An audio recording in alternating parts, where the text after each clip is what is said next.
Well, good morning. Good morning, everybody. It's me. Who else? It's me, Mitch. Welcome to Morning Coffee with Mitch on a Friday morning. Thank goodness it's Friday, if it even matters. And it doesn't matter to most of us that are not working and don't have to go to work every day and haven't for years. Good to see you. Waiting for people to start checking in. These starts are getting slower and slower every morning. 26 people so far.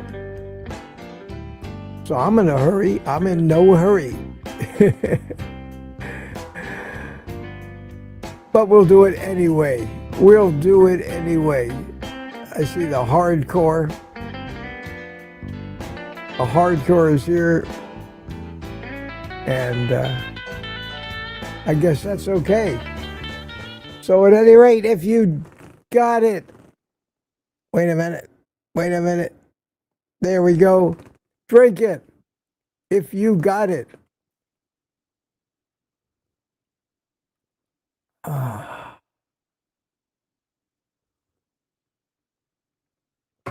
and I need it this morning. If I seem a little off this morning, I don't know why, but I did not sleep good last night. I had the live stream, the private community live stream last night, and I don't know whether I had a lot on my mind or what it was, but I tossed and turned, and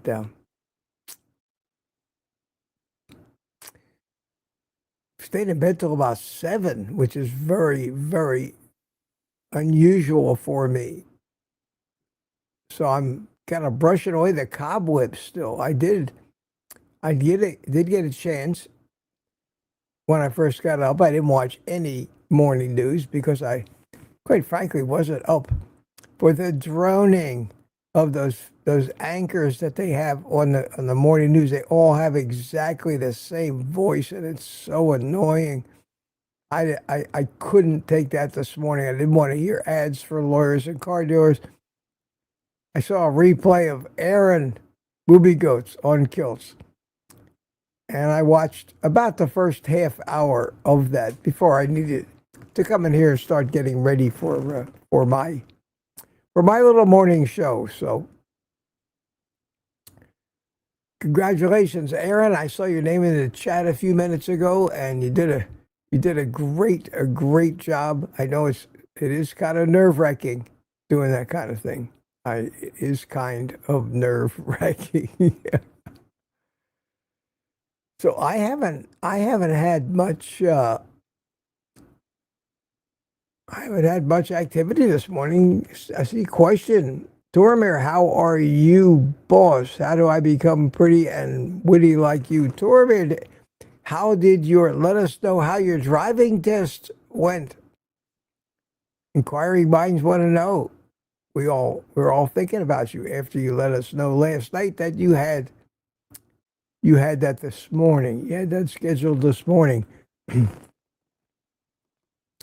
A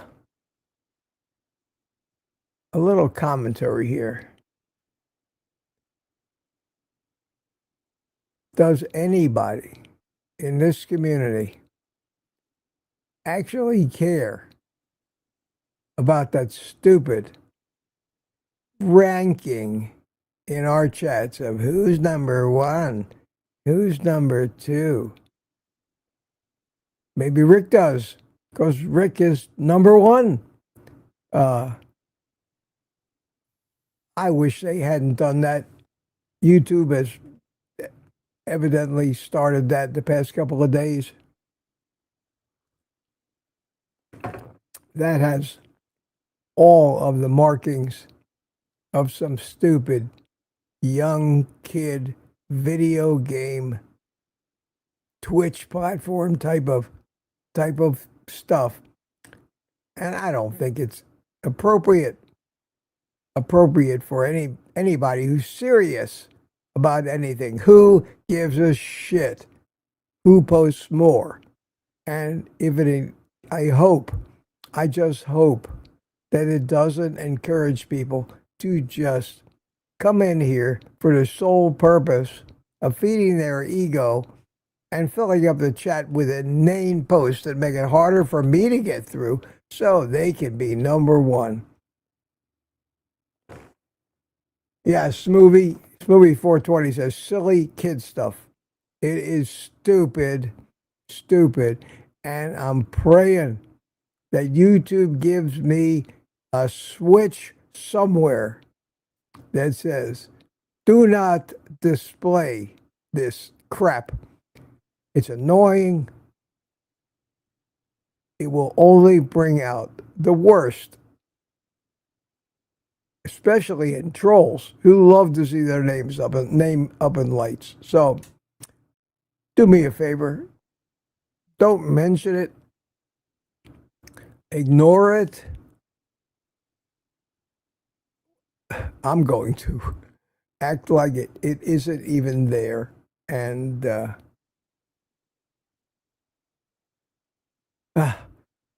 YouTube keeps adding these things as if all of us were 12 years old. There is, in spite of what they want, an awful lot of actual education and sophisticated things going on YouTube. Seminars, live streams. This is so not appropriate. Lizzie, $5 super chat. Thank you, Lizzie. She says, we are all misfits. Take that, YouTube. Yeah, I hope they take it away. I hope that they, interestingly enough, only one that's getting any play on that is Rick. There's no number two, I don't see. So maybe it's broken already. Maybe it'll break and just stop working completely. So Rick, my friend, you are the star this morning. Don't let it go to your head. And I know it won't. I'm just joking. Well, good to see you all. People are finally brushing the sand out of their eyes and logging in. We're up to about 70 people. Holy cow. Maybe it's just too much going on YouTube for people to be everywhere. Well, I always say it is what it is. And by the end of the stream, we managed to always creep up these days to about 130 or so. And that's a kind of a constant. Maybe people get bored. I'm always trying to read into these numbers any cues to tell me what I need to do. That's something anybody who, I call it an entertainer, they always have to read their audience and adjust what they're doing accordingly. And all of us on YouTube, I know I do the same thing. Always looking at those things. Ultimately, why do it if nobody cares? So you want to give people what they care about. Hard to say. It's like trying to guess what caused my stroke. You could only guess. I'm glad y'all like that video that I put out yesterday talking about Sally Norton. She keeps disappearing from our minds. Not enough talk about that stuff, and I believe that it really is a much more serious problem. This plant poisoning, not just oxalates, but all the things. And I had to think yesterday, I had to start thinking about Anthony Chaffee. And the plants are trying to kill you. Well, that's what this oxalate stuff is. It is the war that plants, the chemical warfare that plants are raging on animals to survive, to stop from being eaten. unless they want to be eaten, and that applies pretty much only to their fruit that carries their seeds. Why else would they want to be destroyed? So they have mechanisms that allow their procreation, and that's about it. And there's no coincidence that that's why fruit tastes sweet and is addictive for animals. Nothing is by accident. Nothing is by accident. So I think we need to look out more. I think we need to talk more about it. You tell anybody outside of our community, plants are trying to kill you, they think you, they call the men in the white coats on you. They think that's the most absurd thing they've ever heard. And it's sad. Sad that people are so uninformed about the reality of this stuff. And I don't see it, honest to God, I don't see it changing with all this political stuff and with all this RFK Jr., with all the make America healthy again. With all of that, Americans today, in general, are not one iota healthier than they were a year ago when that campaign started, and certainly 5 months ago when the election happened. I know it takes time. You'd think by now you'd be hearing something other than in a couple of years we might be able to get rid of petroleum-based food dyes. Who gives a shit? I mean, seriously. Is that going to make a dent? Is that going to make a dent in the health problems of this country? I don't think so. So I remain cautiously optimistic and maybe a little more caution than I would like to have. But that's what's going on. Let me go over here to the chat and say hi to people, because I know you're all waiting to hear your names, and I am happy to oblige you. And wow, there's a lot of chat. People are finally coming in. Holy cow, look at that. We have 87 of you here this morning. And I finally made it to the top of the chat. And it appears, oh, God, that in their infinite wisdom, while they're so busy worrying about giving you crowns and ranking you so you can feel better and more important than anybody else in here, because, by God, you're number one or two or three. That's so stupid. They managed to obliterate the entire chat from yesterday at around 7 p.m. when I put this thing up. I can't figure out why some days they do that and some days they don't. I've been looking for some kind of a pattern. Maybe it's something I was doing, a time of the day. I don't know. There's no rhyme or reason to it. Wayne Herman, good morning from Lake Gaston. How are you? How are you? And we have Mike Seeley Sr. Good morning from Melbourne, Florida. Lady June is here from the UK. Smoothie is here. How you doing, Smoothie? YouTube sucks. Well, you know, I'd like to say that. We like to say YouTube sucks. And some of the things they do suck. They screw over their partners at any possible turn. They implement silly things like these crowns and rankings, but at the heart of it all, we wouldn't be here if it wasn't. We wouldn't be a community if it wasn't for YouTube. I wouldn't have a place where I could reach the entire world if they were interested in me for free, basically. Unless there was YouTube. It's still the biggest and most widely used platform. So I temper my criticism sometimes with gratitude. That's why I don't mind them taking their 30% of super chats and things like that. Somebody's got to pay for all those servers. And I got to tell you, the infrastructure it takes to drive something like YouTube, if you've never seen a server farm, data centers, that are bigger than football fields.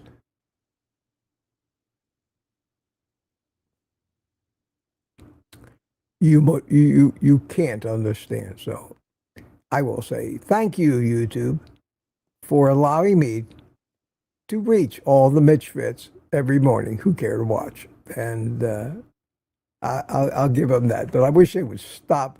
I think they have too many young kid gamers working in the programming department, unfortunately, who think everybody is like them. And they keep trying it. I don't know how long this crown thing is going to last. I sincerely hope they give me a switch to turn it off. Wreck Charger Mopar, YouTube does that. And who is this? This is Sandy Blythe. Good morning, Sandy. How are you? You're all kings and queens. Yeah, I know what you mean. Richard Williams from Copper Hill, Tennessee. Good morning, my friend. How are you today? And this here is United Carnivore Michael Seeley Jr. from Tampa Bay. Hiya, Michael. How are you? Tammy Batarch is here. Good morning. And the star herself. Give her a round of applause, folks. She ran the gauntlet of Dr. Nelson and Dr. Kiltz and Alia this morning and showed herself to be very, very capable. What a story. Holy cow. I'm going to watch the rest of it, Aaron. I may do that as soon as I get done with this stream because holy cow. If just nothing more than just what you went through having 10 and raising 10 children. I've always been in awe of that. That is crazy. The dedication. So congratulations. Good job. Good job. Good job.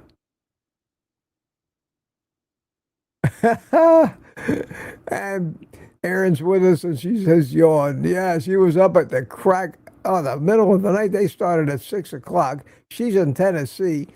That's an hour behind, so it was 5 o'clock for her.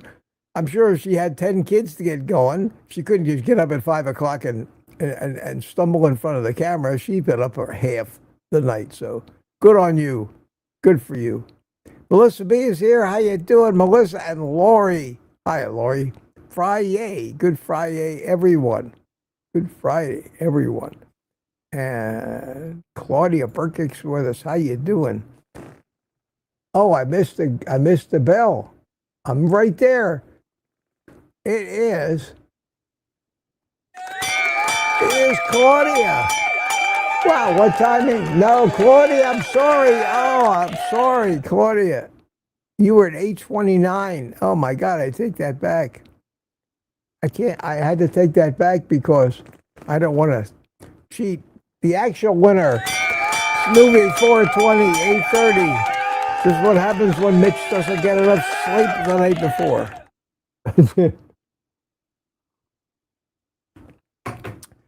And you've won. You've won. Lady Judith's back this morning. How you doing? Tina Schweikerath is with us. Good morning. Good morning. And this is Carnivore Police. I need to get a siren for you. Sound effect. Ebony Talks is here. How you doing, Ebony? Good to see you. Peggy Wood from Central Virginia. You're there with Erin, I guess. She calls it middle. Oh, no, you're in Virginia. She's in Tennessee. She calls it Middle Tennessee. You call it Central Virginia. Yes, different states, but not too far. Rick is back after we went live, says hello, and Michael Pregler's here. How you doing, Michael? Always good to see you. And here's Peter. Good morning, Peter. How you doing? How are you doing? Good to see you. It was good to see you last night. I'm glad you disappeared there near the end, but I'm glad to see you came in, and I enjoyed it. It started off slow, kind of like this live stream. We're almost to 100 people. I thought maybe you're getting tired of me. But it turned out real well. We finally had a half a dozen of us in the chat. Had a great conversation. We had Thomas there. We had Lewis. Lewis was there. We had Brooke there. And we had one lady. We had to behave ourselves, but it was very nice. It was very nice. I do like those things, but it's like everything else. If nobody comes and nobody logs in, and I'm just sitting there by myself, it's very tense because I have to entertain. I kind of like doing the morning live streams by myself, except for Sunday. But the purpose of the Tuesday thing is to have a meeting. So we'll see what happens. It's the time of year. Everybody getting excited about the summer. They got daylight, so they can go outside now and play. And I try not to read into it anything that really isn't there. Jem at 48. Jem, I'm going to call you Jem, whose name is Julie. Ha, see that? I may be old, but the memory still works. Good morning, Mitch and Mitch Fitz. I checked in last night, and it's gone this morning. I know that, and thank you. I saw your comment on my video yesterday. I've got there's a ton of comments that I have to answer today because anytime a video is popular, like that one, it's off to a nice start. Nothing that compares with some of the stars, but I think I'm up to 8,000 or 9,000 views, which is acceptable. It's very nice for me when I get that kind of acceptance. I kind of average, when the dust settles these days, between maybe 3,000 and 5,000 views. So what they say, it's not chicken feed, but it's not 1 million views like some of these videos get on YouTube. Of course, they're about a lot more important subjects than what we talk about. How could I expect the American people, with their vast intelligence, to want to listen to what we have to say when the alternative is they could be watching, sharing, and spreading silly cat videos? I mean, come on, Mitch. Get a grasp of reality.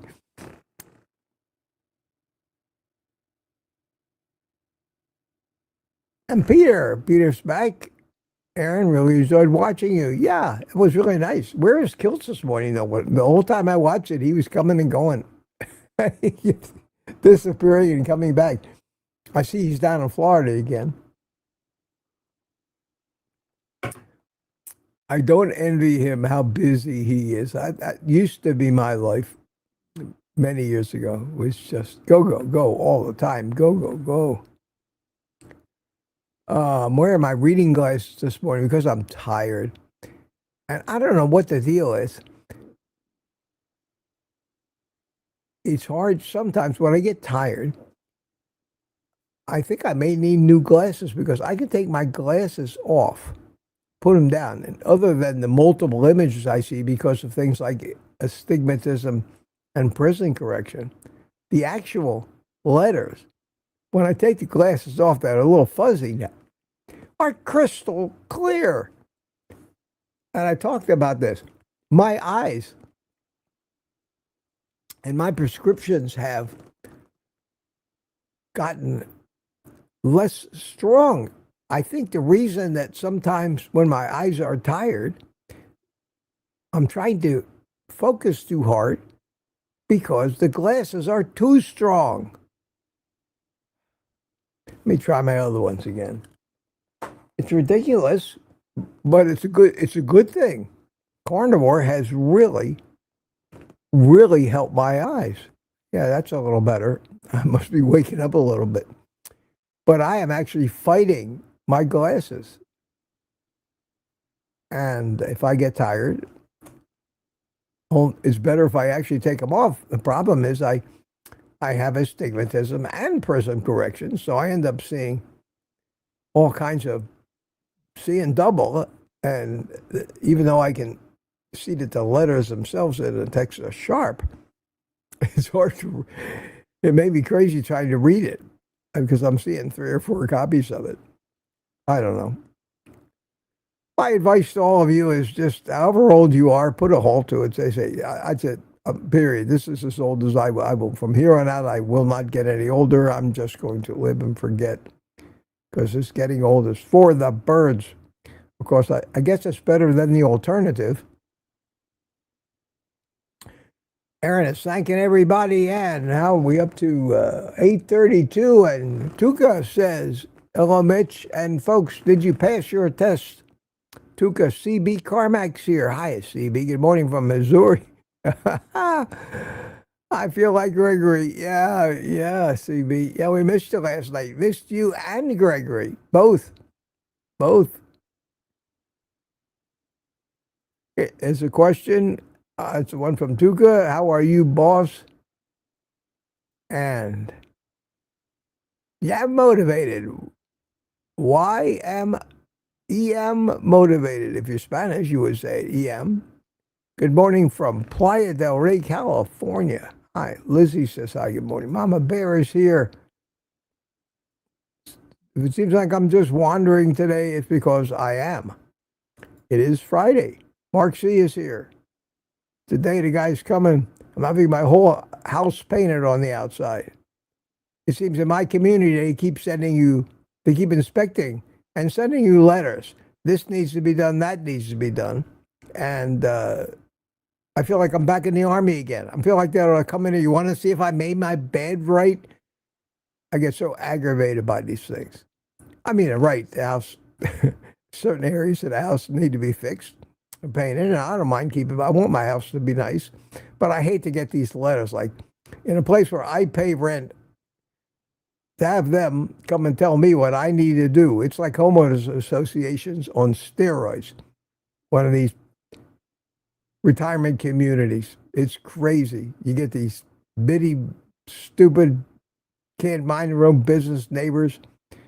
The one thing I want them to do, they can't seem to do, is enforce the pet ordinances, which said no dogs over 25 pounds and no barking dogs are supposed to be tied up outside. Well, I got barking dogs all over the place. That bothers me. I'm so sorry to my idiot neighbors if they think a little piece of my house might use a little bit of paint, and that really bothers them. But that doesn't aggravate me, you can tell. So anyway, the painter's coming today. I'm going to start that nonsense. Steve Rogers, how you doing, Steve? Good morning from Kansas City. I got to have a little something to rant about every day. Marla Kelly, Marla, how you doing? And good to see you and anybody new. And I don't see any questions. You all know and shouldn't have to be told. Put QQQ in front of anything that you want to talk about or have me comment on, or if you're happy to just chat with each other, by God, be my guest. Be my guest. Rick says, I don't care. Silly kid stuff. We're talking about the little crowns. Yes, it is. Yes, it's not for us. It is for people to whom that stuff is very important. Young narcissists. That's the gamer community. I see nothing in that appeals to me, or I don't think anybody in here. I didn't even know what it was when I saw it like yesterday. What the hell is that crown-looking thing? Then if you look over at the right side of the screen, where I'm pointing with my mouse, you don't see that, but there's a tab up at the top of that chat. It says community. And when I click on it, this is what I get. It actually shows me the ranking of everybody. Rick is number 1, Smoothie's number 2, and Lizzie is number 3 this morning. And this is people that, I tell you what, Peter, if I ever complain about you monopolizing the chat, just tell me I'm not monopolizing the chat. Go look at the leaderboard. You're number 9 here. Congratulations. I'm very proud of you. But interestingly enough, that's available to me. I guess it is to you too at home. You would have to, yeah, it has to be, because I'm looking at a version of the chat from the YouTube feed on a different channel that I monitor it. and it says community up top. You can click on that and you'll see. So YouTube obviously thinks that this is very, very important and a very, very good feature to have. I don't know if I agree, but in fact, I know I don't agree. And Sammy Schufer says, good morning, Mitch. And yeah, the self-worth. Yeah, too good. I don't care about that. I don't know if you passed your test, man. Hey, Lizzie gave me a super chat. Thank you, Lizzie. Very nice of you. I think I need to look for questions. It is 9 o'clock. I am 22 minutes behind in the chat, so I'm right where I normally am.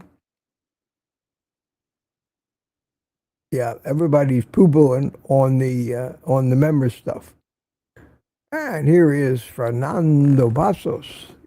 Good morning, Fernando. How are you? And MK, how are you? I haven't seen you in a while. Welcome. Good to see you. Brenda McIntyre is here. Hiya, Brenda. CB, damn, I'm ranked number 26. What the hell, he says. Be proud, man. Be one of those people who doesn't say anything unless he's got something to say.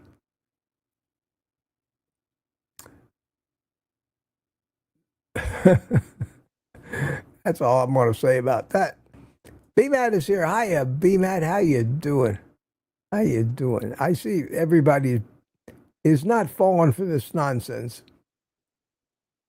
vying to be number one. And if you are number one, don't be ashamed. It didn't take very much today.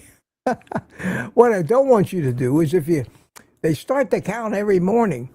So if you get in early and make a couple of posts, you're going to be number one.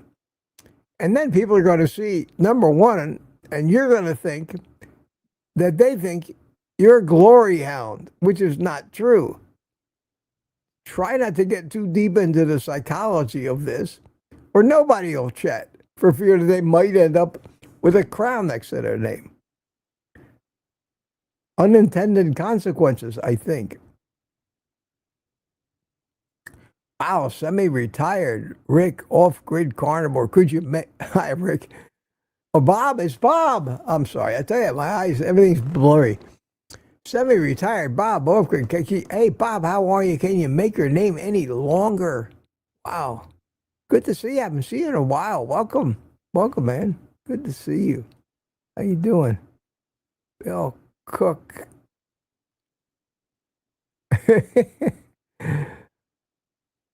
Oh, Aaron says, I got 9 and drop it. It's fine. Don't worry about it.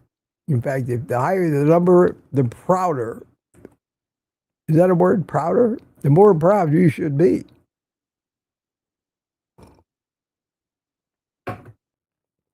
And let me, I haven't been letting this scroll on this side of the screen.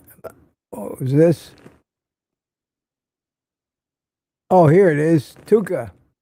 Question, you missed my comment. LOL. I wrote, I failed the test miserably. I need to learn how to reverse with the truck withdrawal. Tuka. Duh. That's the most important thing that they test you for when you're learning or trying to pass to drive a semi. Back it up. Backing up. Backing into loading docks. Getting out of bad places that you got yourself into going forward. So, yeah, I'm afraid that's what you need to learn. And unfortunately, you have to have a huge truck to learn them. But have faith, my friend. Practice makes perfect. I practice this stuff many times a week. Not perfect yet, but hopefully one day. Tuka says, hell no, not me. I am too old for this shit. Why are you talking about the truck driving? Why do you want to be a truck driver anyway? Who knows? Next Thursday night when you're in the chat with us on the panel, you can tell us all about this adventure. I think it'll be educational and fascinating. All right, let me continue back to my half-hour behind location in the chat. Oh, CB. Damn, I moved up to 12 with the last What the hell was this crap? Yeah, I know. We've already decided it's crap.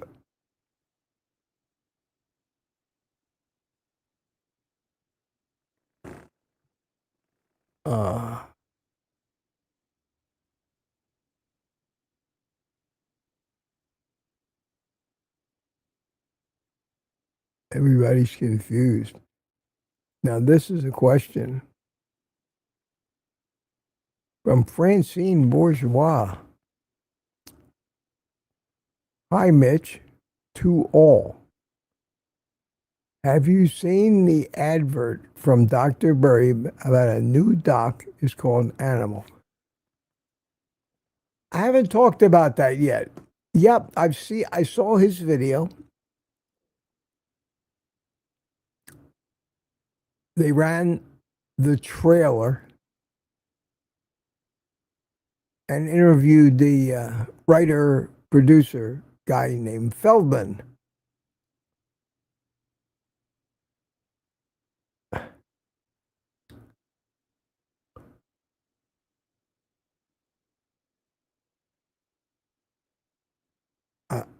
I'm going to reserve my judgment on the whole project until somehow I see the movie.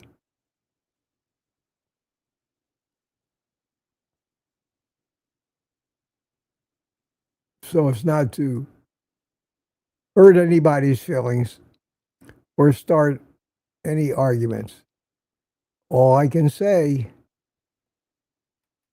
at this stage, sadly, I was nonplussed, if you know what that word means.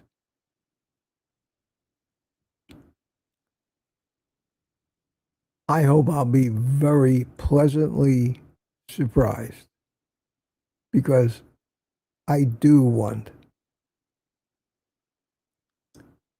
the average brainwashed person who wants to do the right thing for their health to actually, finally, have an opportunity to see something that gets the message out that those people are out of our community and maybe never heard of this already. But all they hear about it now from the huge media organizations and everything is the demonizing of meat and the stupidity of the people who eat it. That we all should be eating fruits and vegetables to be healthy. These things always get everybody's hopes up, and they go nowhere. Honest to God, they go nowhere. All of them. Not one of them. They're all out there already. Everything said in this movie has been said 10 times before in a documentary that's already out there. If you don't know the names of them, I'll compile a list for you. They're all there. In Search of the Perfect Human Diet. I mean, it just goes way back years. Fat. Vinnie Tortridge has 4 of them out there, maybe 5 already. Nobody's seen these except people in our community. On a larger scale, we have exactly the same thing going on with Robert F. Kennedy. All hoorah, all speeches. What have we got? We haven't even gotten rid of the food dyes yet. That's going to be a 2-year process. While the big food companies come up with alternatives, because God forbid they put out a Fruit Loop that isn't a bright enough color to attract the attention of wannabe carb addicts that are 6 months old. I've been disappointed so many times by the excitement, as disappointed as I was when I wrote my own book about this 23 years ago, figuring when this gets out, I'm going to save the world. And nobody cared. Nobody cared.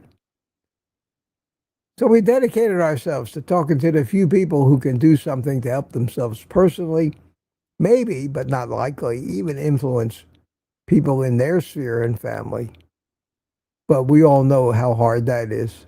And instead of supporting us and making it easier for us, most of those people that we love and live with just make our journey that much harder by stuffing their face in front of our face at every opportunity, because that's just what people do.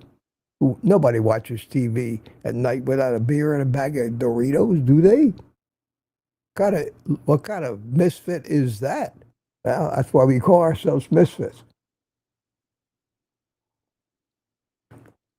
And cleverly renamed Mitchfits. So that's just the reality. So yes, I'm sure this film will be well done, will be great. All the usual suspects appear in it. Anthony Chafee, Sean Baker, Ken Berry.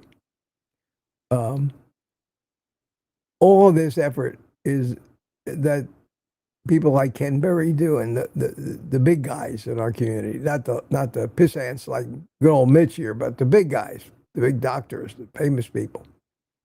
Nobody outside of our community has ever heard of any of these people. They are not stars. The numbers they get on their YouTube and social media stuff are minuscule compared to the silly cat videos. The work they do is hugely important. It's gratifying to see that they keep doing it. But the reality of the situation is the big money won't put up with it.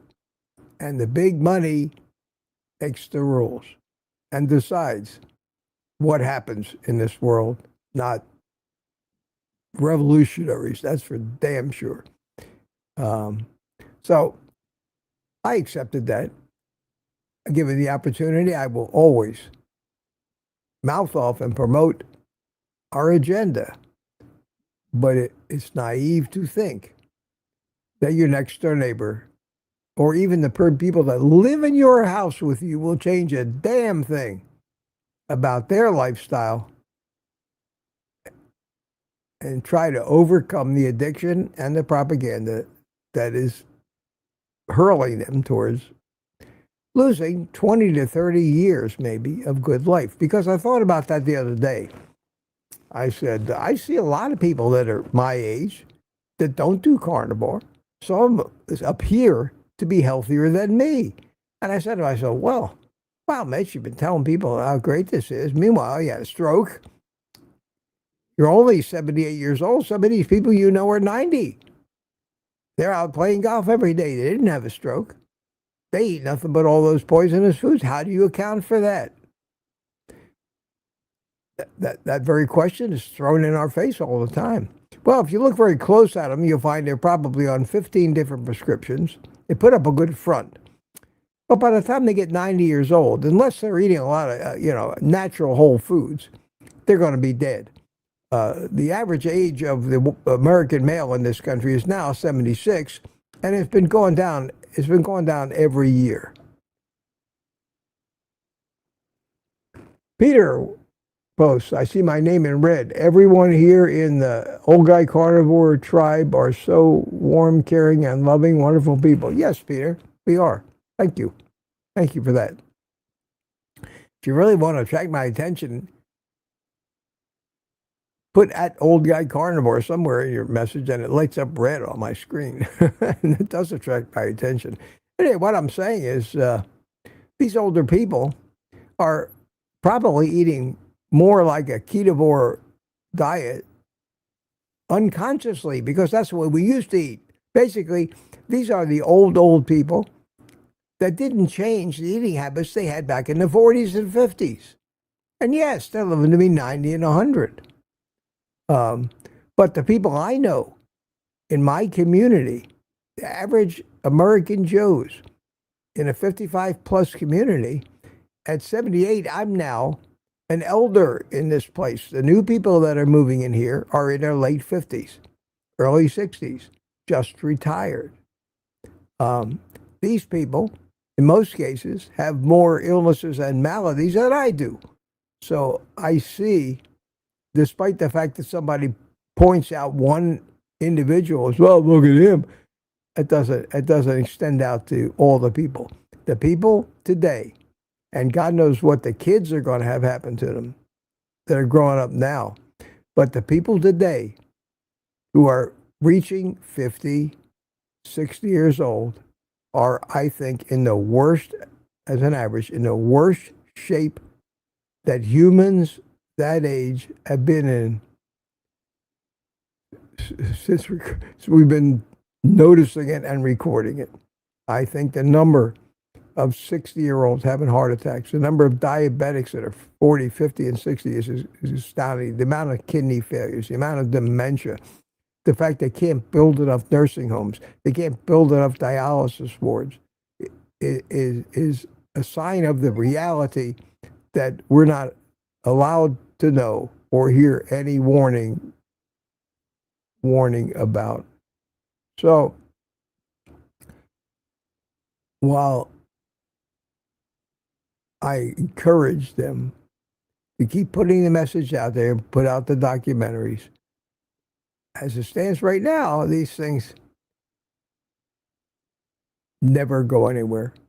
Somebody out there, name for me a keto or carnivore documentary that has been made, distributed, and watched, that has made the average guy walking down the street ever heard of.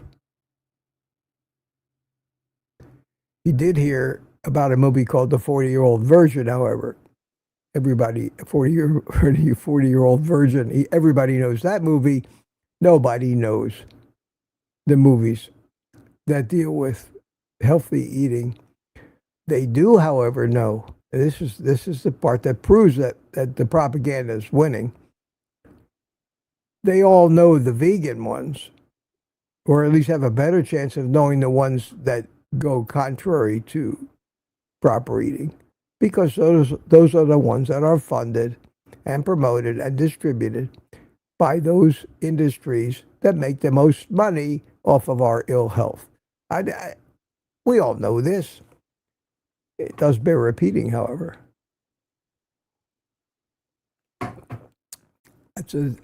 I may be cynical, but I wish the animal movie absolutely the best. Thank you, Ken Perry, for any involvement you had. We need to be putting out more of this stuff in the hopes that one day some of it will actually catch on. I haven't seen that yet, but of course it'll never happen unless we keep trying. So keep trying, guys. Keep trying, guys. But don't think it's over. And we won. We haven't even entered the contest yet. We haven't entered the contest yet.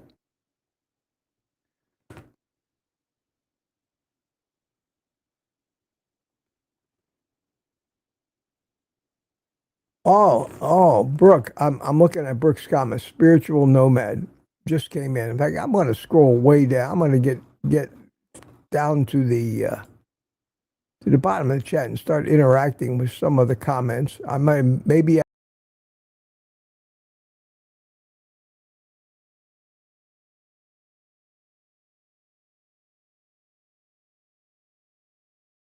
So I did it again. Sometimes I don't know why it happens, but hang in there if it does. But especially it happens when I try to get. Okay, I got to the end of the chat. Where was that? Here it is. Spiritual nomad said, Maybe they should make a comedy and just so happen to have some of the characters be carnivore if they really want to spread the word. You know, you laugh about that, but that's how they spread the word. That's how they spread the word. That's how the people in charge, the people who control things, the sponsors, the people with the money, get the word out. All you got to do is look at movies. Look at movies. Look at who's sponsoring them, and then look at the characters, like you said. How many times in a movie have you seen one character say to another, I can't believe you're eating bacon and eggs or you want a heart attack? You think that's an accident? That message is their propaganda. It's peppered in everything we see until it becomes an acknowledged fact. Where people say, everybody knows that bacon and eggs give you a heart attack. Well, how the hell does everybody know? They know because that propaganda is inserted in all entertainment, in all media. Do you not think that the wine industry doesn't contribute to the fact that in every sitcom, in most dramas, immediately upon coming home at night, going in the door, shutting the door, the main characters immediately go for the wine bottle. And from there on out, they're seen hanging on to that glass of wine like it is necessary. We watch this shit. We don't even think about it. It's subliminal. It gets in our subconscious. And we now associate these things. We associate watching movies with just killing ourselves full of snacks. One thing doesn't work without the other. Everybody else does it. So yeah, that's a great idea, Brooke. Fabulous. The problem is, as brainwashed as people are with misinformation about meat and fat cause disease and illness, that it would only be, even if we did have a sitcom where they had a carnivore in the family, he would be the brunt of the jokes in society. Hey, did you see this thing? You see the episode of so-and-so last night? Boy, man, I can't wait for that so-and-so's heart to blow up, eating all that meat. They would make that out of it. So that's the sad state of affairs. It's coming at us from all directions. We can't just change it. It's a monstrous momentum coming at us. If they make a documentary and they happen to get it into syndication or get it picked up by a Netflix or Amazon or somebody like that, every force that be that advertises on Netflix and Amazon, which are usually the big food and pharma companies, will exert their pressure. And the advertising departments at Netflix, once it becomes known that they're about to show a documentary that makes the food and pharma companies out to be criminals, they will be getting very not so veiled threats from the lawyers of all these big corporations, telling them, reminding them that last year we helped fund your company with $2.3 billion worth of advertising revenue. We would not look very kindly at you running content that makes us out to be thieves, and we would have to reconsider our advertising plans for next year. Thank you very much. We Cheatham and Howe, attorneys for Nabisco. You know, that's the reality of the world, folks. That's why you see more and more commercials on TV for food and drug companies. it's their way of funneling more and more money into these companies. In fact, the major media networks now, they say 75% of their revenue comes from these companies. They don't have to exert much pressure, only have to threaten to maybe take their business elsewhere. And the networks go into panic and basically say, we can't show that documentary that says meat is healthy. We'll be out of business the next day. We'll have no more advertising revenue from Nabisco and Pfizer. That's the system. How do you fix that? You can't legislate it out. The legislators are as crooked as the companies themselves. We, unfortunately, have allowed this to become the status quo, which is why I say the best we can do is be Misfits and other groups like us and Kilsey's private tribe, mighty tribe. And if nothing else, we have to act like almost like a cult, like a secret cult. Let's just do what we do and do the best we can for us. And if we do that and our numbers keep growing, in a few hundred years, evolution, the basics of evolution, will make us the survivors. And that's how evolution works. The animals that accidentally or for some other reason figured out the healthiest way to live are the ones that become the fathers and grandfathers and great-grandfathers of every single member of their species that follows them. And the ones that are sitting in front of their TV at night, consuming mass quantities of Cheetos and beer, will eventually go extinct. That's how evolution works. It's that simple. So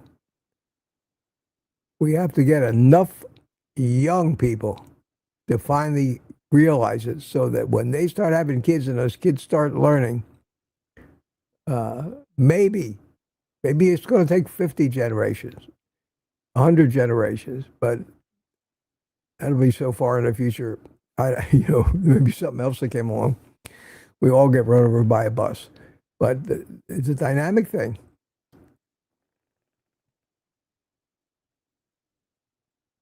I see there's a little controversy going on here about somebody. That's all right.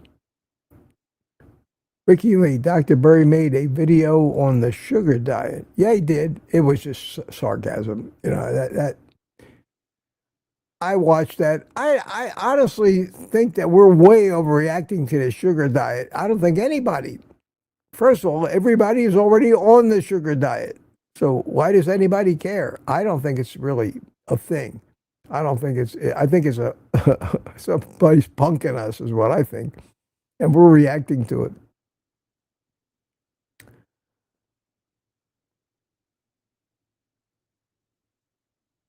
I'm sorry if I missed some questions here this morning, but wow, it's already 9:30. I'm all over the place. Well, at least we got a few people come in.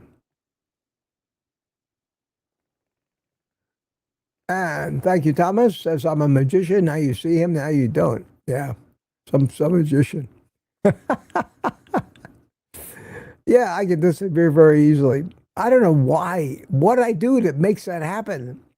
It always happens when I'm trying to scroll down the chat or something. Maybe I accidentally hit a mouse button. I don't know. I'm doing this left-handed mouse thing, which is I'm getting more. Sadly, I'm getting more used to it. But occasionally, I go back and try it again with my right hand, but it's still not accurate enough. Accurate enough for me to keep up with all this stuff.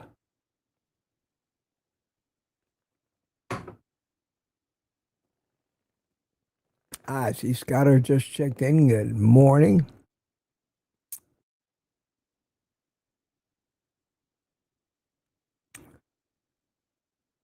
Tammy said, thanks to whoever gifted me a membership.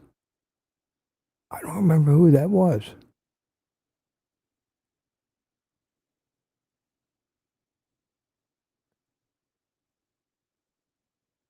Oh, I got so much going on. I don't know where to go here.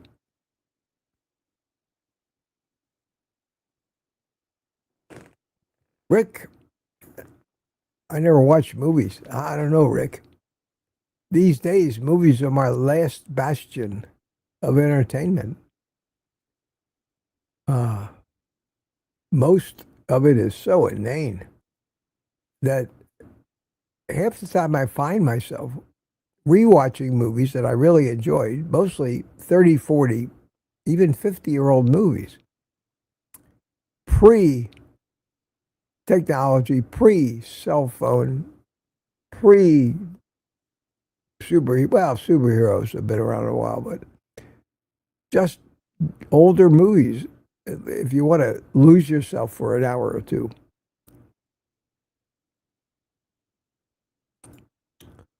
Peter says there's a channel called Vegan Deterioration. And on the video, she featured a vegan cardiologist who just died at age 59. His name was Dr. Baxter Montgomery. Yeah, Peter, this guy McDougall, you've all heard of him. He was a big doctor, big vegan doctor. I got a comment about McDougall yesterday. Comparing, and he was 1 year younger than me, evidently. And he just died. And I've heard about him over the years, and they put him up as an example. But he died. He had a stroke. Evidently, I think he had a stroke. And he died.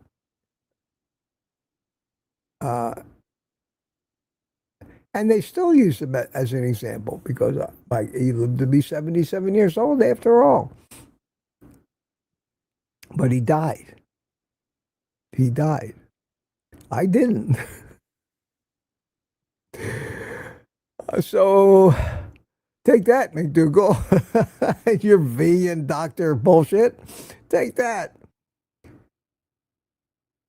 Maybe you weren't eating a lot of processed foods. Maybe you weren't addicted to sugar. Maybe you had more of a Mediterranean diet kind of thing. But you died before me.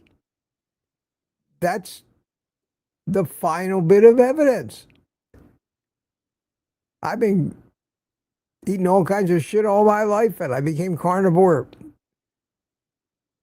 3 years ago, thereabouts. And you died, and I didn't. And that was my takeaway from that. So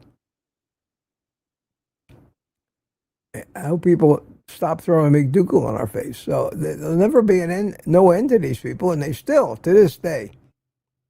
You say anybody about Atkins' diet, well, Atkins died from a heart attack at 50-something years old. Okay. Okay. You can't tell. You don't know what killed these people. Maybe he was run over by a bus. They say Atkins slipped on the ice and fell and hit his head. That's what killed him. That may be propaganda, too. It's still, nobody knows for sure. The argument still rages. And the people who do know, if there are any of them left alive after all this time, aren't talking about it. And like everything else, it's old news. Most people, it won't be long before most people never know who Atkins is.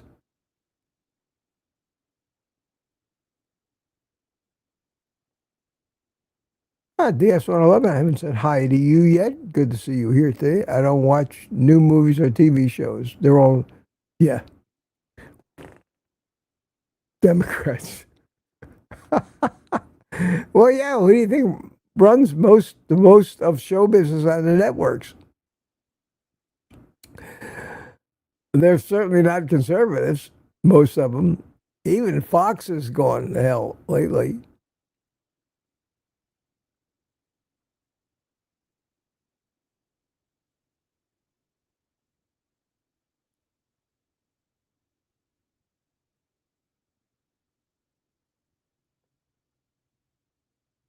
All right, I'm 10 minutes behind again. Reading the chat. You guys are doing good. Doing great. CB says carnivores need to make a vegan documentary. Approach it with sarcasm and the new Bart K approach. Yeah. All that does is just rile up a whole new round of nonsense. These, I've said it before, although I think there's a place for them.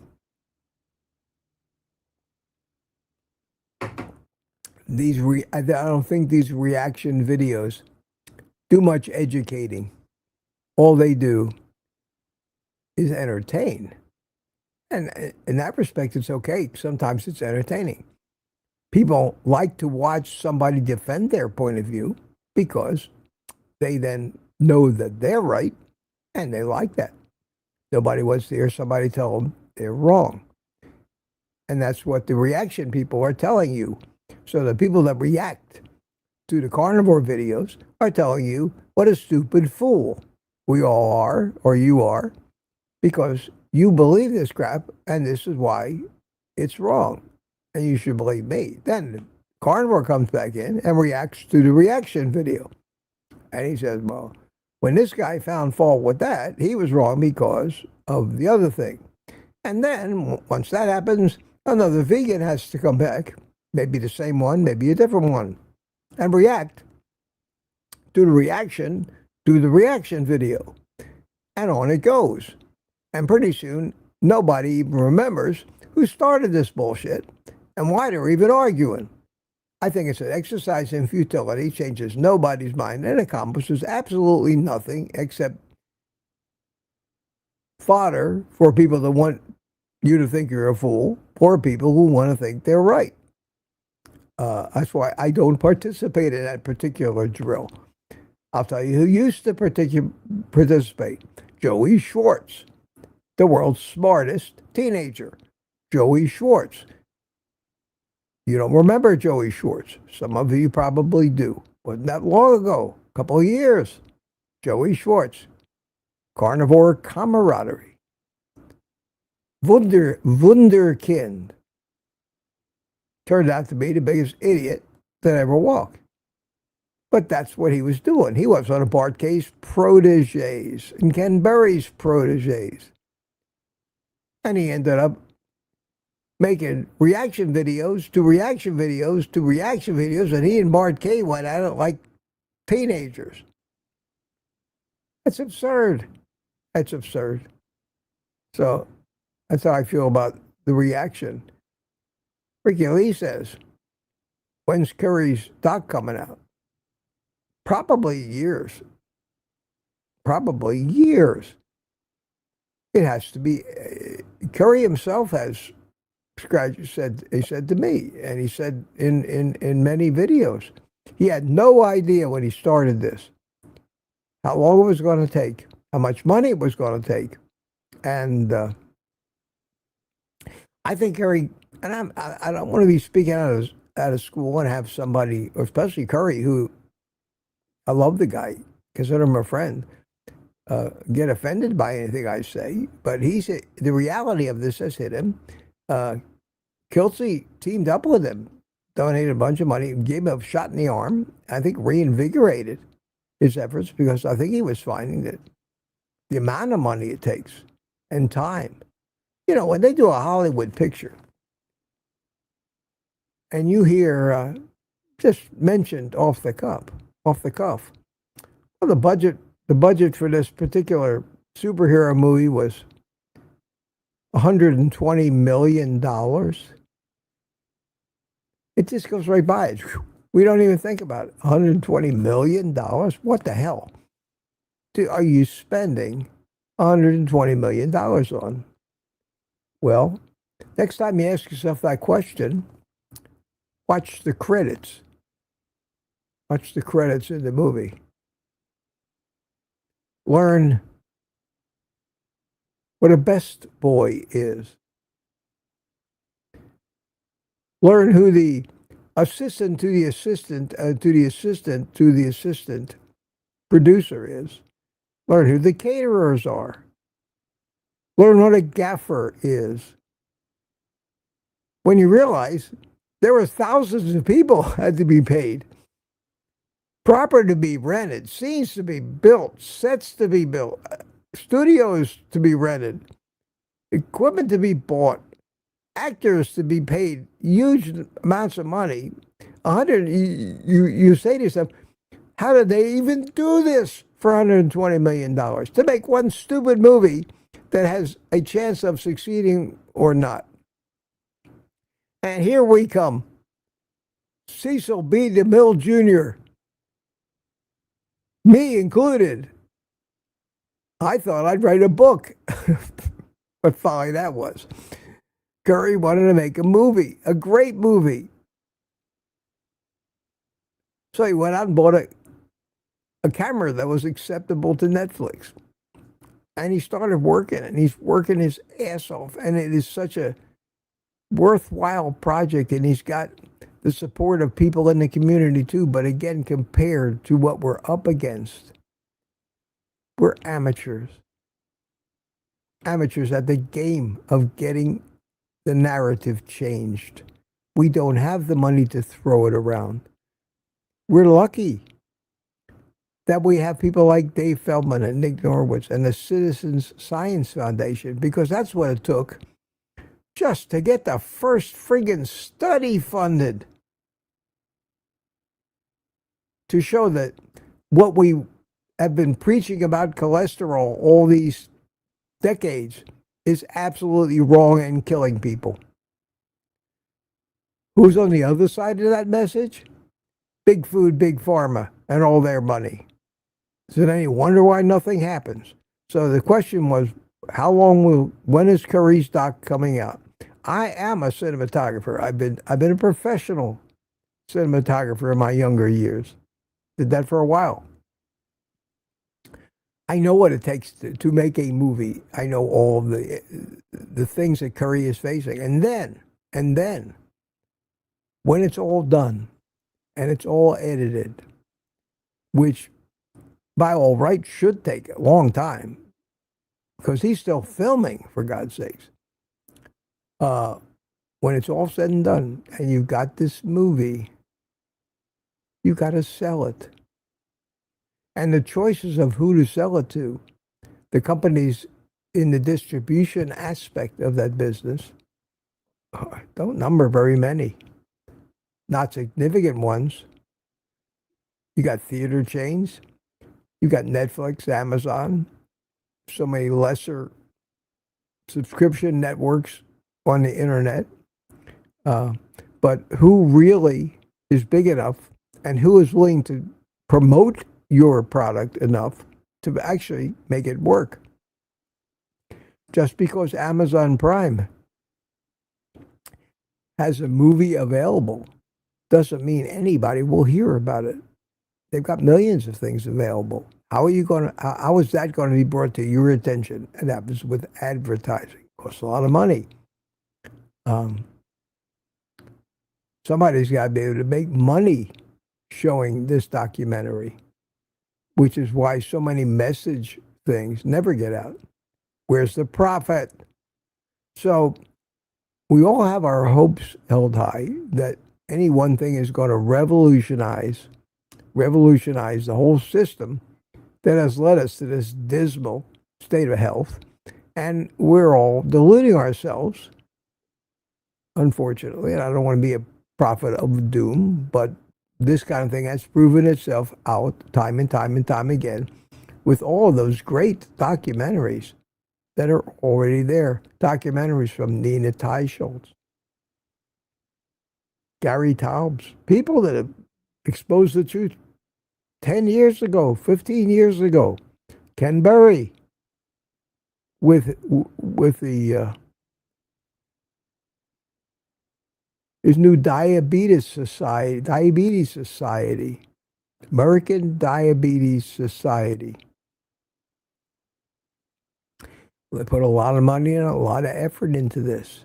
How many years is it going to take before that is ever seen in any consequence by the general public, so that they can learn what's really causing diabetes and what can be done about it to counteract the propaganda from the people that have billions of dollars to get the message out and own, for all intents and purposes, all of these places that the little guys with the opposing message are trying to get them to pick up their product.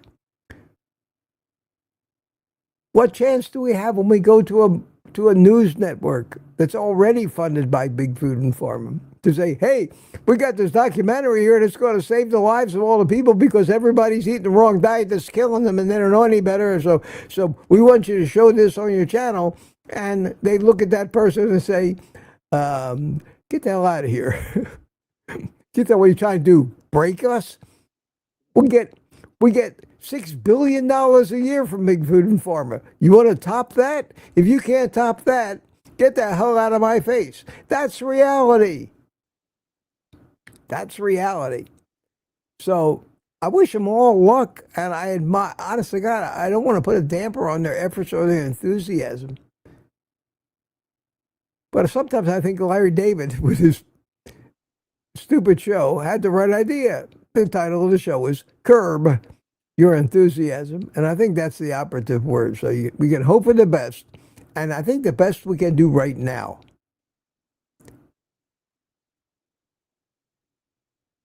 is help those people that we know and people that come to our community that want to be helped, that already think there's something wrong, they just don't know what.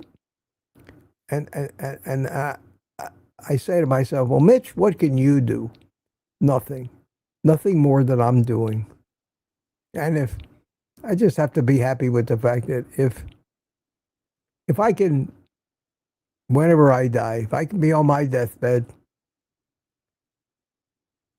a year from now, 30 years from now, who knows? And I can say to myself, I helped, or I managed to steer 10 human beings, 20 human beings, 100 human beings towards a way to improve their life, then I have lived a life worthwhile. And that's it. Nobody, I can't change the world, neither can you, neither can Curry, neither can Ken Berry at this point. The efforts they make do chip away at it, though. And somebody's got to do it. And I admire them for doing it. And it's a ton of work. A lot of times with very little rewards, and a lot of people find if they become your enemies and want to see you gone. So I know that was a lot triggered by that one question. But if you really want to know exactly when it's coming out, Curry would be the guy to ask. Wow, I am going long, but that's okay. I usually figure I'd go until 10 o'clock anyway.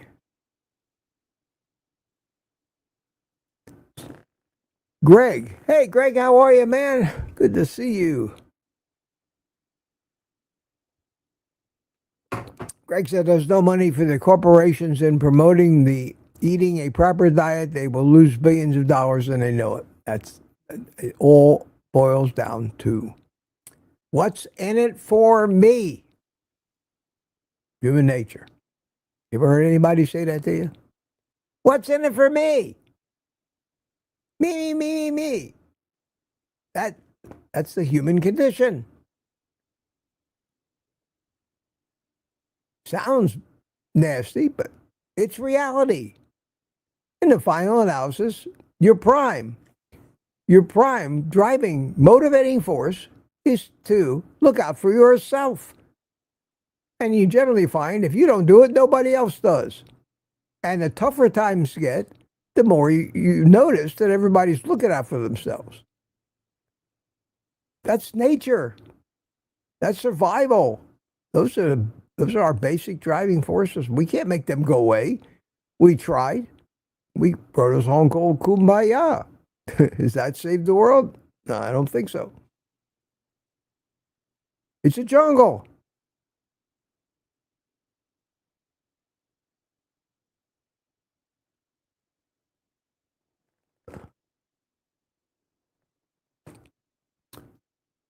Chris Hope, My buddy Chris Hope called me to wish me a happy birthday.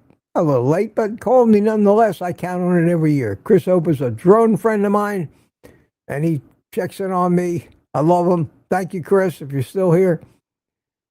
Good to see you. Good to see you, man.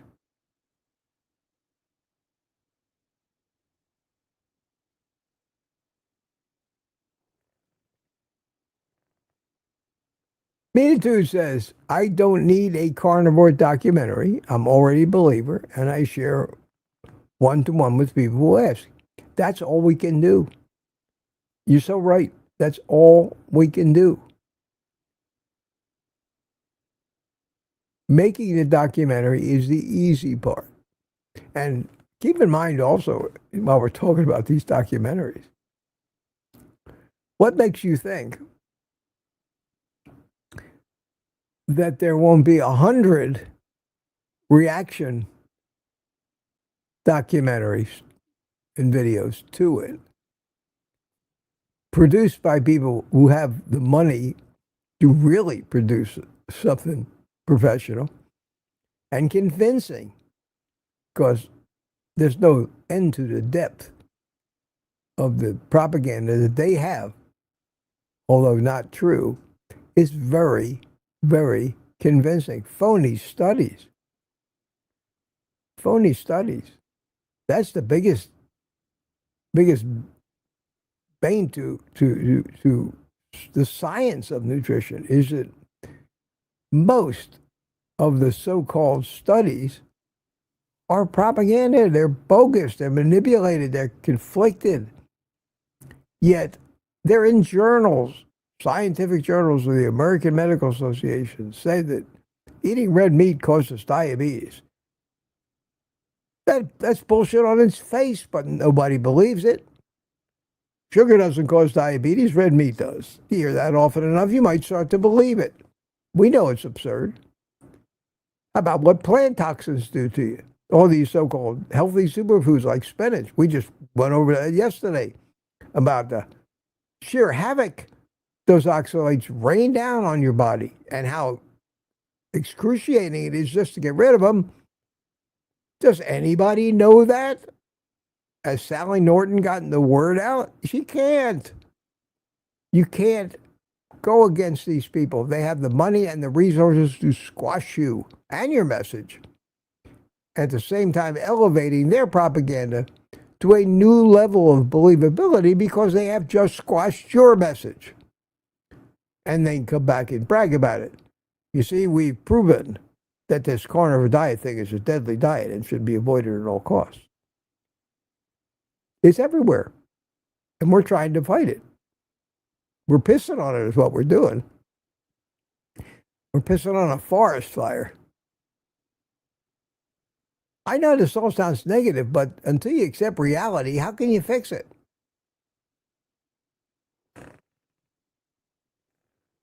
That's a compliment for me. Greg says, Mitch is a path blazer to eating right. I'm trying.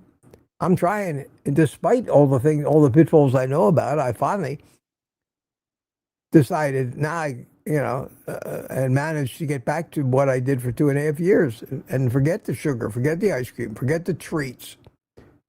As soon as the addiction starts to take hold, the concept of food as a treat rears its ugly head.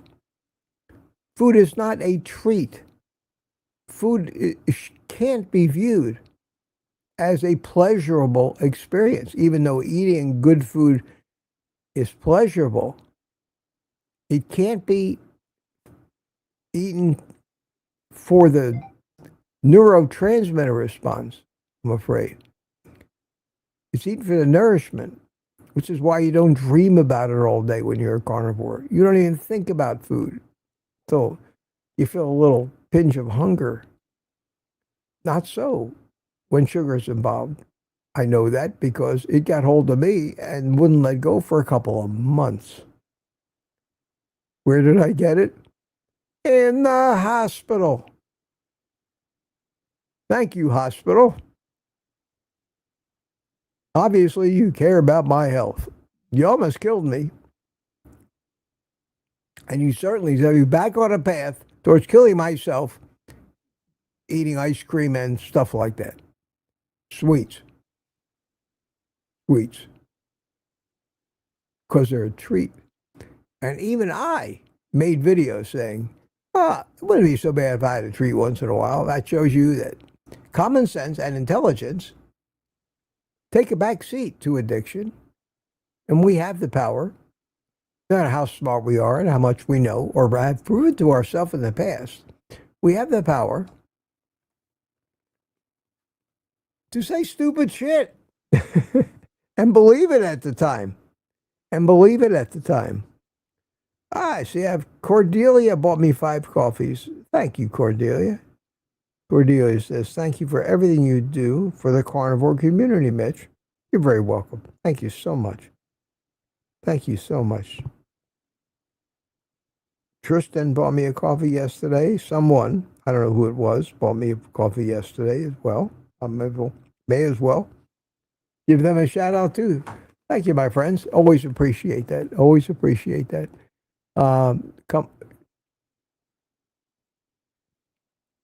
Jem says, sugar is not a diet. It's great. Yeah. Well, sugar serves a purpose. We have uses for sugars in our metabolism, in our biochemistry. The biggest use of sugar was as survival food. It was so necessary and so important to ancient humans, or animals in general, even before humans, some of our animal ancestors, that the biological pathways to regulate not only and burn or metabolize the sugar, but the things like the Randalls, like on other things, which take eons to evolve, to the switch that tells the organism, you need to be burning fat now, you need to be burning sugar. So in that respect, we are a hybrid organism. We can run on 2 different fuels. And everything necessary to determine which is the proper fuel at the proper time is the result of eons of time and the survival of what worked the best. We're stuck with that now. We're stuck with all of the machinery we need to properly survive in a world where our primary food supply is iffy. So we have an alternate food supply when the primary food supply doesn't exist. And for us, the primary food supply is big fat animals. Sugar is a survival food supply. We live in a society where there is neither a shortage of meat or sugar, but because of the importance of the sugar in ancient times, we have addiction, which is nothing more than the mechanisms that motivate us to get off our ass and go out and start digging and searching and hunting for sugar. It wasn't much sugar back in those days. So we also have the urge, when we find the sugar, to eat it all. So the pathways and the hormones that deal with satiety don't get triggered by eating sugar. The only thing that gets triggered is a desire to eat more sugar. Eat all the sugar, because you may not know when the sugar is going to be found again. Then you're really in a pickle, because now you have no meat and no sugar.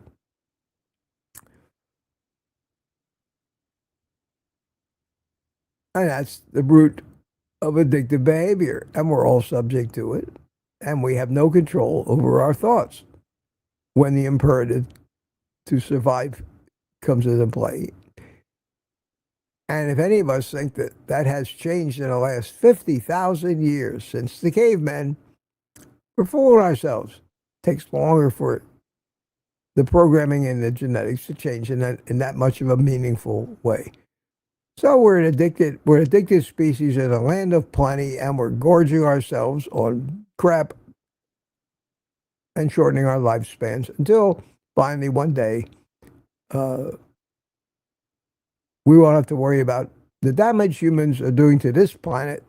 For those of you that care so much about the planet, pretty soon there won't be any more human beings, and the planet will take care of itself, living by the laws of the jungle like it did till it got to this point. Or, in an alternative, the machines will take over, artificial intelligence will win, and the world of the Terminator will become reality, which is not that far-fetched either. We take shit too seriously in our lifetimes, which is just a flash in the pan. We worry about things we have no control over, like the fate of the world. I think I'm going to have to wrap it up here because I think they're going to be here to paint my house. There's a question from Ricky Lee. Mitch, do you have an opinion on ivermectin? I tried it and my knee pain completely vanished. No, I don't. I don't. They're probably, listen, with all the research that drug companies do, they can't help but occasionally come up with something that really does some good. I don't take painkillers. This carnivore diet by itself, and I heard Erin this morning say how after 3 days on it, her knee back pain went away. That's a miracle. But I can't help you, Ricky. I have no experience with it. No experience. Well, I'm a half hour behind in the chat. It's useless. It's useless for me. The attendance picked up, and we got a lot of people in here. And fortunately, I'm looking through the latest of the chat up there. I have to go back to that far to see a crowd. Number 2, Izzy. Number 3. Congratulations to all of you. Wow. You guys are chatting away. The chat just keeps getting busier and busier, which is a good thing. I'm glad to see it. Glad to see it. I'm going to have to end this now. I'll never make it through all this chatting, which is a good problem to have, I guess. I hope that I wasn't too scatterbrained for you today. I know I got a little preachy and I got a little talking about things that I know to be kind of futile. I didn't mean to put the damper on anybody's enthusiasm. Stay enthusiastic. You're on the right track. We're all on the right track. I've firmly convinced myself this was the most important thing for me, which is, you're right. I don't deny it. The most important thing to me is me. I care about other people, but I got to tell you, I don't care who you are, it becomes a decision about whether I need to help myself or help you, like all of us, whether we want to admit it or not. I want to help myself. That's just one of the most deeply programmed responses in any animal. Survival, self-preservation. It rears its ugly head in every emergency. The people that do all the good for others have probably ensured their own survival first. And that means that they're good people. But if it was them or you, they have to take care of them if it comes down to that decision. There's a great debate among philosophers about the reality of what they call altruism. Most say it's a myth. It's a myth. I don't know. But I do know that sometimes I get a little down because the reality of the powers that be and the forces that really control the things we're trying to change are so, by this time, well cemented that the analogy I use, like one man pissing on a forest fire, is a good analogy. It's a good analogy. I don't know how to fix it. I'm not claiming to be smarter than everybody else. I don't know how to fix it. So I'm doing all that I can do, and that's this. So with that, my friends, Sunday morning, join me, 9:30. I'm going to be here with Thomas, Target Prime Rib, and visit with him for an hour or so. And I think you'll all enjoy it. I know I will. So, till Sunday, my friend, say goodbye to your friends in the chat. I will finish my coffee.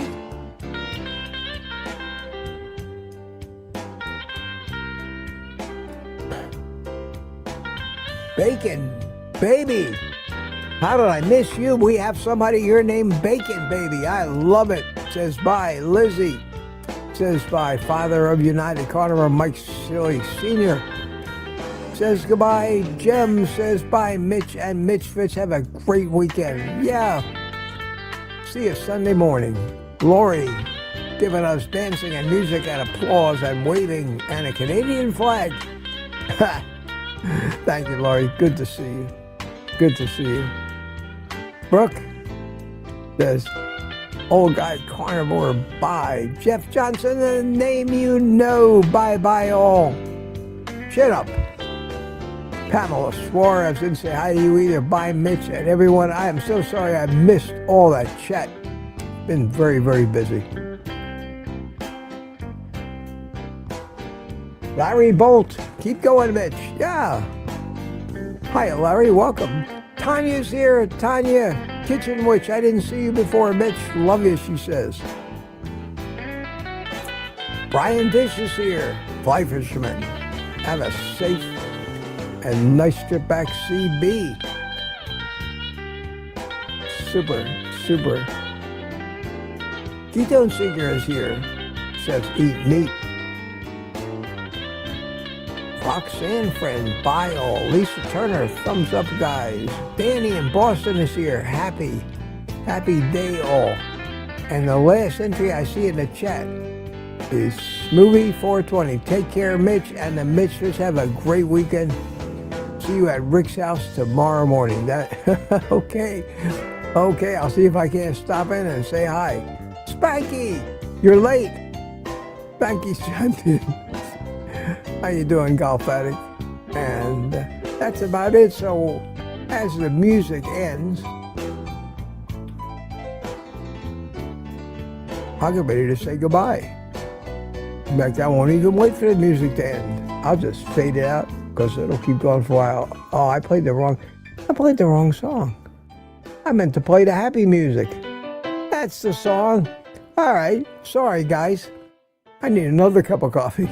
At any rate, with some happy music and a smile, you know what to do. Take the rest of the day off and eat meat.